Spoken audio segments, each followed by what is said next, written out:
lead a large team.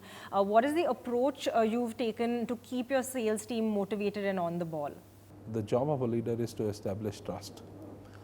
And trust can come in a very simple way just by listening and doing something after that what your team wants them to do. And being very credible, being very transparent. So once you have established trust, you then move on to the point where you come out with two plans, what you need to do for your short term, what you do for a long term, and always have a plan B. Then you move to the third category, where you say that, look, every individual needs some help to help them to grow and to develop. So providing candid feedback, tools, systems. And finally, the fourth one is that take a bigger goal, but find every single individual and how he or she can contribute to that goal. People come to office to do something meaningful, right? Once you are able to relate their aspirations along with this meaningful thing, you will see a magic really happening. Okay. So what would you say your main management philosophy is, and what is the kind of culture that you drive within your team? I believe in three things. First is that every individual has a spark. You need to find the right spark, and you should be able to ignite that right spark and treat that individual accordingly, and then you will see the fire burning. Second, there has to be right balance between management and enablement. A lot of times I've seen we do a mistake where we are controlling most of the time and not enabling. Take a simple review. I mean, 90% of the time we are only asking questions, while the question has to be asked is, how can I help you? Right. So have the right balance between control and enablement. And third is keep the team together.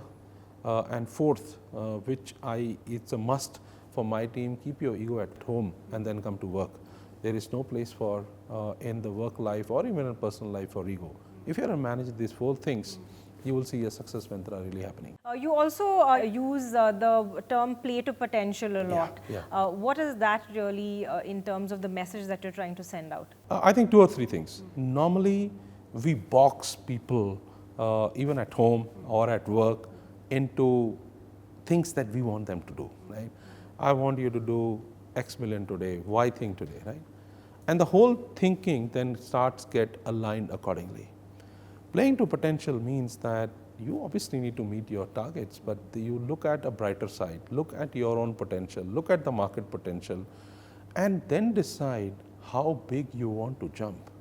If you are able to excite yourself, then you are not missing any new opportunity which is coming.